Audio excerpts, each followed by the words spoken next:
Warren Buffett, उस व्यक्ति के पास 1,00,000 करोड़ से भी कहीं ज्यादा संपत्ति है। उसने अपनी संपत्ति में से 80% दान कर दिया। मतलब 20,000 करोड़ अपने पास रखा, 80,000 करोड़ तो सेवा में लगा दिया। और ये कहा कि अपने बेटे को नहीं दूंगा। तो बेटे से कोई नाराजगी नहीं उसको। वो कहता मैं चाहता हूं मेरा बेटा भी वॉरेन बफेट बने, कमाने वाला बने। मेरा पैसा लेकर अमीर बनेगा तो खराब कर लेगा पैसे को। सीखे और दुनिया में तरक्की करे। ऐसे अनेक लोगों का वर्णन है, चाहे वो जापानी लोग हैं, अमेरिकन लोग हैं, ब्रिटिश लोग हैं। दान की बड़ी महिमा है और कमी नहीं रहती ऐसे लोगों के पास। भगवान उनको और आगे बढ़ाता है, क्योंकि छूटना तो सब यही है। कमाओ भी, लगाओ भी सेवा में। तो सेवा धन से भी, सेवा तन से भी, सेवा मन से भी। जब आप सेवा करते हैं तो भी भगवान की भक्ति, और भजन करते हैं वो भी भक्ति। तो तन से भी, मन से भी, और अपनी वाणी से भी, और अपने ध्यान से भी परमात्मा की भक्ति करिए। सिद्धि पाइए। सिद्धि पाने के लिए जितना जल्दी हो सके सुबह उठ करके परमात्मा की भक्ति करिए।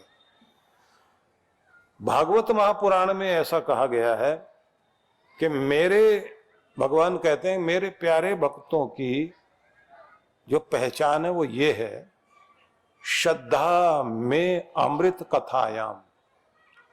श्रद्धा अमृत कथायाम में शश्वन मद कीर्तनम। जिस व्यक्ति की मेरी कथा में, प्रवचन में, सत्संग में, जहां मेरी अमृत कथा हो रही हो, उसमें जिसकी श्रद्धा है, और जो शश्वन मद कीर्तनम, निरंतर जिसका भजन कीर्तन में मन रहता हो, परिनिष्ठा च पूजायाम, और वफादार बन करके पूजा पाठ करता हो। वफादार मतलब ऐसी निष्ठा कि कभी भी पूजा पाठ से विमुख ना हो। जितना भी मौका मिले पूजा पाठ जरूर करें। जिस दिन बहुत कोई इमरजेंसी हो उस दिन अगर आप पूजा पाठ नहीं कर पाते तो जहां भी जा रहे हो चलते चलते भी मन मन में जाप करते हुए जाओ।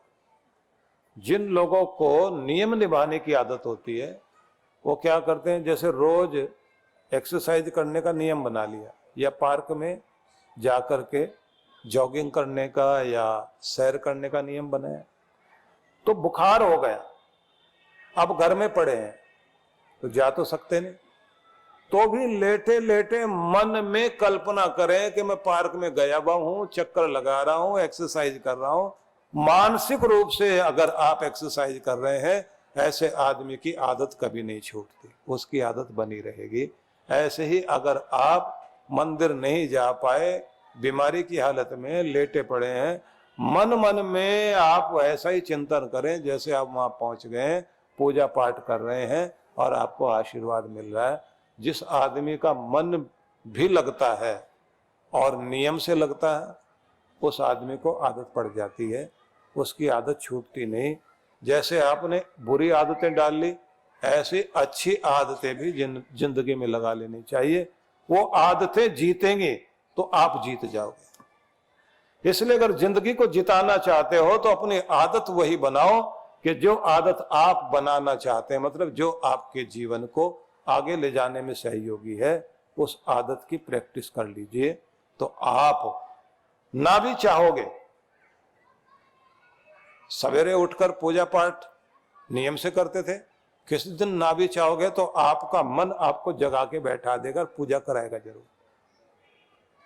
और अगर आपका मन तैयार नहीं है तो आप जबरदस्ती अपने आप को बैठाते हैं, लेकिन उसके बाद धीरे धीरे करके चीजें छूट जाती हैं। इसलिए नए साल में कितने कितने लोग कितने सारे संकल्प करते हैं, लेकिन उनके संकल्प पूरे नहीं होते, 2-4 महीने चलते हैं फिर छूट जाते हैं। मन मजबूत करना और उस आग को बुझने नहीं देना। सफल लोगों की भी पहचान यही है कि अपने अंदर आग जलाई तो उस आग को बुझने नहीं देना, उस आग को जिंदा रखना, अपने आप को प्रेरित करना। जिन विद्यार्थियों को पढ़ने की रुचि होती है वो ये जानते हैं कि ठीक है, नई फिल्में भी हैं, नई तरह के मनोरंजन भी हैं, लेकिन ये सब तब जब मैं अपना लक्ष्य पूरा कर लूं। गप्पे मारने के लिए भी टाइम है, लेकिन अभी नहीं है। सारी चीजें बाद में करेंगे, क्योंकि अगर इस समय का कीमती समय हाथ से निकल गया तो फिर रोने के सिवाय कुछ नहीं रहेगा। क्योंकि इस समय जो कीमती है पहले टाइम उसको दूंगा, बाकी समय बाद में जब मैं पूरा कर लूंगा तो फिर उसके लिए समय लगाऊंगा। जिसने अपने आप को इतना मजबूती से लगाया वो किसी न किसी ऊंचाई पर पहुंचेगा जरूर। और जो खो गया, जिसका मन भटक गया, वो दुनिया में कहीं उसकी पहचान नहीं होती। ज्यादातर लोग कीमती के लिए समय नहीं निकालते, बेकार की चीजों के लिए समय लगाएंगे और बाद में रोएंगे और पछताएंगे। तो इसलिए निवेदन ये है, एक तरफ मन को ठहराना और उसके लिए पूरी ताकत लगा देना।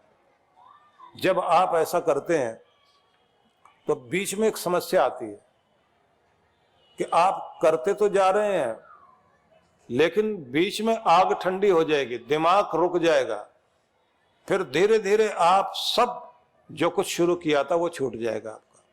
तो अपनी आग को फिर से जिंदा करना चाहिए, अपनी आग को फिर से ईंधन डालकर। तो इसके लिए क्या करना चाहिए? जिन्हें अपनी भक्ति को आगे बढ़ाना है, जिन्हें जीवन में सफल होना है, उन्हें अपनी आग जिंदा रखने के लिए गुरुमुख होना चाहिए। गुरुमुख होने का मतलब गुरु की ओर मुख हो, गुरु की ओर दृष्टि हो, गुरु की ओर आपका मन लगे, गुरु की वाणी में आपका मन लगे। तो गुरु के जो विचार हैं उनको रोज सुनिए, उन्हें लिखिए, उनको पढ़िए, तो आग ठंडी हो रही होगी, फिर से जिंदा होगी और आप तेजी से आगे बढ़ते चले जाएंगे। ये विचार शक्ति चाहिए आपको। पढ़ते रहें, बढ़ते रहें। नेपोलियन फ्रांस का प्रधान सेनापति बना और बाद में तो वहां का भाग्य विधाता बना। उस व्यक्ति को जब वो पढ़ रहा था, विद्यार्थी था, तो अपनी मां से दूर एक छोटे से टाउन में रह के पढ़ता था। तो वहां उसको दोस्त लोग मनोरंजन के लिए, इधर उधर की बेकार की बातों के लिए बहकाते रहते थे, तो वो किसी की सुनता नहीं था। तो पड़ोस में एक महिला थी, वो बार बार आए, उसकी मजाक उड़ाए और कहे कि तुम्हें जो सब कहते ना तुम किताबी कीड़े हो, तो सच्ची बात है, तुम तो इस कमरे से बाहर ही नहीं निकलते, तुम्हें दुनिया का पता ही नहीं, दुनिया कहां जीती है। उसको चिढ़ाए, मजाक करे, हंसे और चली जाए। अब बच्चों का मन जो है, ज्यादातर जो खासतौर से 15 साल से लेकर 20 साल की जो एज होती है, वो संवेदनशील आयु होती है। उसमें अगर कोई मजाक उड़ाए, कोई छेड़े या कोई बहकाए, आदमी का दिमाग पर असर बहुत होता है। तो इसका दिमाग थोड़ी देर के लिए अगर घूमे तो तकिए के नीचे इसकी मां का पत्र लिखा हुआ, कई सारे पत्र रखे हुए थे, ये उसको पढ़ता था, जिसमें मां ने लिखा हुआ था कि मेरे बेटे, समय तुम्हारी इंतजार कर रहा है कि तुम कुछ बनकर आओ। इस समय दुनिया भर के आकर्षण तुम्हें अपनी तरफ बहकाएंगे, लेकिन अगर तुमने उन आकर्षणों को देखना शुरू कर दिया तो समय तुम्हारा इतिहास नहीं लिखेगा। और अगर तुम अपने काम में लगे रहे, वक्त आएगा एक दिन तुम्हारा इतिहास बनेगा और फ्रांस देश, तुम्हारा देश, तुम्हारा नाम लेगा, तुम सबसे ऊंचे पहुंचोगे। इसलिए अपने लक्ष्य को देखो, दुनिया की तरफ मत देखो। दुनिया के मनोरंजन की तरफ मत देखो। जो बनने आए हो वो बन के रहो, मेरा आशीर्वाद तुम्हारे साथ है। मां का पत्र पढ़े और जो मन उसका इधर उधर भटकता था रुक जाए, क्योंकि आग ठंडी हो जाए, आग को दोबारा जगाने के लिए ईंधन चाहिए। तो जैसे वो पढ़े उसके बाद फिर पत्र पढ़ते ही पुस्तकें हाथ में ले और पढ़ने बैठ जाए। जो उसने बनना था बना। जब वो प्रधान सेनापति बन गया, कमांडर इन चीफ बना फ्रांस का, तो उसके बाद उस जगह पर जहां वो रह करके पढ़ा करता था, घोड़े पर बैठकर और अपनी फौज को साथ लेकर वहां उस मोहल्ले में आया। तो पुलिस वाले प्रबंध करने के लिए लगे हुए थे। चारों तरफ वहां के बड़े बड़े लोग आकर खड़े हो गए। नेपोलियन आया है, प्रधान सेनापति आया, पूरे मोहल्ले भर के लोग इकट्ठे हो गए और एक सभागार में उनके स्वागत का सम्मान करने के लिए स्वागत का प्रबंध किया गया। तो इसने कहा कि वहां मैं बाद में जाऊंगा, पहले कहीं और जाना है। तो वो घोड़ा चलाते चलाते, पीछे पीछे फौजी लोग, पुलिस वाले भी, उस कमरे के सामने जाकर इसने घोड़ा रोका अपना, जहां वो पढ़ता था। और उसने देखा कि सारा मोहल्ला देखने आया है, तो वो महिला भी आ गई।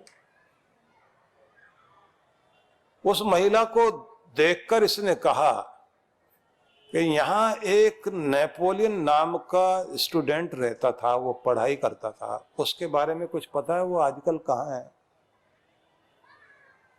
तो वो एकदम बोली, हुजूर वो तो मर खप गया होगा, किताबी कीड़ा था, ऐसे कमरे में बैठा रहता था, अजीब शक्ल बना के रहता था, उसने तो कभी बाहर झांक के देखा भी नहीं। मैं उसको कितनी बार छेड़ती थी, हंसती थी, उसने कभी ध्यान ही नहीं दिया। तब नेपोलियन ने कहा कि अगर वो तुम लोगों की बातों में आता तो आज प्रधान सेनापति बनकर फ्रांस का इस घोड़े पर न बैठा होता, वो भी भीड़ में शामिल हो जाता जैसे सारी दुनिया। तब उसको समझ में आया उस महिला का, अच्छा यही है वो। कानों को हाथ लगाए और कहे, सॉरी जी, सॉरी सॉरी सॉरी, हमको नहीं पता था, वो आप ही हैं। इसलिए ये ध्यान रखिए, वक्त इतिहास लिखता है उसका भी जिसके अंदर की आग जिंदा रहती है, और इतिहास उसका भी लिखा जाता है जिसकी आग बुझ जाती है। जिसकी आग बुझ जाती है तो उनको आम जनता के बीच में, भीड़ के बीच में उनको मान लिया जाता है कि भीड़ का हिस्सा बन के कोई आदमी जिया और दुनिया से विदाई ले गया, और जो कुछ खास बना वो भीड़ का और धूल मिट्टी का हिस्सा नहीं बनता, वो सितारा बनता है, जगमगाता हुआ सितारा बनता है। जैसे आसमान में तारे चमकते हैं, ऐसे उसकी जिंदगी चमका करती है, दुनिया सिर उठा के देखती है, अच्छा ये है वो आदमी, यहां पहुंच गया। तो बनना है तो स्टार बनिए, आम आदमी और भीड़ बनने की कोशिश मत करो। भगवान ने आप सबको ताकत दी है, अपनी ताकत को पहचानिए, अपनी आग को जिंदा रखिए। तो जो गुरुमुख है, गुरु के प्रति जिनकी श्रद्धा है और गुरुवाणी सुनते हैं, गुरुवाणी पढ़ते हैं, उनके अंदर वो आग जिंदा रहेगी, उनकी भक्ति भी बढ़ेगी, उनकी सेवा भी बढ़ेगी, उनके सत्कर्म भी बढ़ेंगे। नहीं तो ये दुनिया तो आपके अंदर की अग्नि को बुझाने का काम रात दिन करती है, बहुत जल्दी निराश हो जाते हैं हम लोग।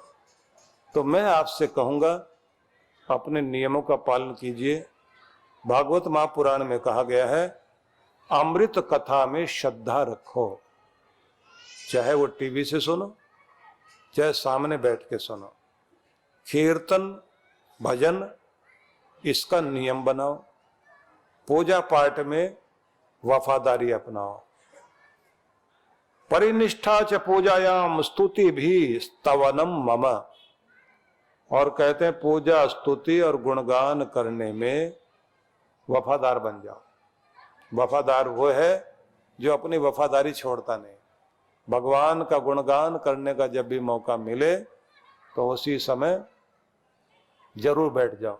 बल्कि ये कोशिश किया करो, कहीं जा भी रहे हो और भगवान का भजन कहीं हो रहा है, 2 मिनट ही सही बाहर खड़े होकर के ही आप भी शामिल हो जाओ। आपने संत नामदेव की वाणी पढ़ी होगी, गुरु ग्रंथ साहब में भी उनका वर्णन आता है। बहुत प्यारे भक्त हुए हैं। महाराष्ट्र में बड़ा नाम है उनका। छोटी सी आयु में ही उनके अंदर की ज्योति जागृत हो गई थी। किसी किसी घर में ऐसी पवित्र आत्माएं आती हैं, किसी मां को और किसी पिता को धन्य करती हैं, जिनकी जिंदगी में भक्ति जागती है। जिसके घर में कोई भक्त पैदा होता है, किसी घर में कोई सूरमा पैदा होता है, किसी घर में कोई ज्ञानी, किसी घर में कोई दानी पैदा होता है, वो कुल ऊंचे होते हैं। और जो जन्म ज्योत होते हैं, जो जन्म से ही जिनके अंदर परमात्मा की ज्योति होती है और जागृत ज्योति होती है, ऐसे लोग बहुत ऊंची आत्माएं होती हैं। ध्यान रखिए, जब कोई माता पिता बनने के लिए परमात्मा से ऊंची संतान के लिए, उत्तम संतान के लिए प्रार्थना करते हैं और ये मांगते हैं कि भगवान, हम तो ये कहते हैं या तो कोई देवता हमारे घर में आए या फिर परमात्मा आप ही मनुष्य की देह धारण करके धरती पर आ जाओ। जिनका पवित्र मन होता है, ऐसे पवित्र मन वाले लोग उस समय जो भगवान से ऐसी दिव्य आत्माओं को मांगते हैं तो उनके घर में कोई पवित्र आत्मा जन्म लेती है। तो नामदेव ऐसी पवित्र आत्मा थे, कितनी भक्ति थी उनकी। कहीं भी जाएं, कहीं भी देखें, जहां भगवान का नाम चल रहा हो, बस वहीं जाकर उनका मन लग जाए। तो घर के लोगों ने उनको काम दिया, मार्केट का कोई काम बताया, ये करके आना है और जल्दी से जाना, जल्दी आ जाना। अब वो वहां से जा रहे थे तो एक मंदिर में कीर्तन चल रहा था। मंदिर के कीर्तन की आवाज उनको सड़क पर सुनाई दी तो धीरे धीरे कान उधर की तरफ चल पड़े। ऐसा नशा जो भगवान के नाम का होता है वो बहुत अद्भुत होता है। जिसको ये नशा हो जाता है ना, तो वो अपने मतलब के लोग ढूंढ लेता है। सत्संग कहीं हो रहा हो, अच्छे लोग कहीं बैठ रहे हो, धर्म कर्म हो रहा हो, ऐसी जगह जाके खड़े हो जाते हैं। ये नशा अद्भुत होता है। जैसे किसी शराबी को आप देखते हैं ना, जिसको पीने पिलाने की आदत हो और सड़क से जा रहा हो मार्केट से, तो जहां शराब का ठेका होता है ना, वहां उसके पांव में ब्रेक लगता है। एक बार पीछे मुड़ के जरूर देखता है कि यहां है। आम आदमी को तो पता भी नहीं लगेगा, उसके पांव जरूर रुकेंगे वहां। 3 बार पीछे मुड़ के भी देखता है। अब ऐसे ही इनके पांव रुक गए मंदिर के सामने और फिर कीर्तन भगवान का उन्हें अपनी तरफ खींचने लगा। तो धीरे धीरे सरकते सरकते मंदिर के पास खड़े हो गए। अब मंदिर के पास खड़े हो गए तो सीढ़ियों में वहीं मस्ती लेने लगे, नाम जपने की, कीर्तन चल रहा है तो वहीं खड़े खड़े सुनते रहे। फिर पता नहीं क्या हुआ और आनंद आने लग गया तो जूते उतार लिए। जूते उतारे, जूते हाथ में पकड़े हुए, ऐसे जूते हाथ में पकड़े पकड़े मंदिर में चले गए। अब जहां कीर्तन चल रहा था वहीं जाके बैठ गए और अपनी सुध बुध खो के, जो वो मंजीरा बजा रहा था ना बैठा हुआ, उसी के पास जाके बैठ गए और मंजीरे के बजाय वो जूते पर जूता ही बजाने लगे। और ऐसे बजाए जैसे सच में मंजीरा बजा रहे हो। बहुत आनंद में खो गए अपना धुन में। अब लोगों का ध्यान गया। कुछ लोगों का तो काम यह है कि वो अपनी तरफ इतना नहीं देखते जितना दूसरों की तरफ देखते हैं कि दूसरा क्या कर रहा है। कुछ तो आंखें बंद करके सुध बुध खोए हुए भगवान के भजन में, और कुछ रोते हैं, उनका काम इसको देख उसको देख, इधर झांक उधर झांक, वो उसको देखे के ए भाई ये क्या करता है, ये क्या करता है, और वो इशारा करें कि उधर लगन लगाओ। नहीं नहीं, वो लगन तो ठीक है, पर ये जूता क्यों? चमड़ा अंदर नहीं आना चाहिए, ये अपवित्र चीज है, यहां तो पवित्र चीज आती है। इन्होंने फिर इशारा किया ऊपर ध्यान लगाओ भगवान में। वो फिर बोले चमड़ा अंदर नहीं आना चाहिए। बोले चमड़ा तो आप में भी है, हम में भी है। नहीं, हम में तो जिंदा चमड़ा है, आप तो मुर्दा लेके बैठे हो ना। नामदेव ने फिर कहा ये जो ढोलक में बज रहा है ये भी तो चमड़ा मुर्दा ही है। जब ढोलक और तबला अंदर आ सकता है तो इसे भी आने दो। और फिर मैंने नीचे थोड़ी रखा, हाथ में लिया हुआ है। लेकिन वो आदमी तो बोलता ही जाए नहीं नहीं, तबला आ सकता, जूता नहीं आएगा। नामदेव कहें कि इतना भेद अगर करोगे तो भगवान से दूर ही हो जाओगे, और अगर वहां ध्यान लगाया तो फिर उससे दूर नहीं हो सकते। तो ये याद रखिए, जब आपको परमात्मा के नाम में रस आने लग जाए फिर तो यही ध्यान नहीं रहेगा कि आप हो कहां। तो कहा गया है कि भगवान की भक्ति में रस आए। आदर परिचर्यायाम, सेवा करने को आदर दे व्यक्ति। सर्वांगी अभिवंदनम, अष्टाष्टांग प्रणाम करे। मद भक्त पूजाप्य अधिका, सर्वभूतेषु मनमति।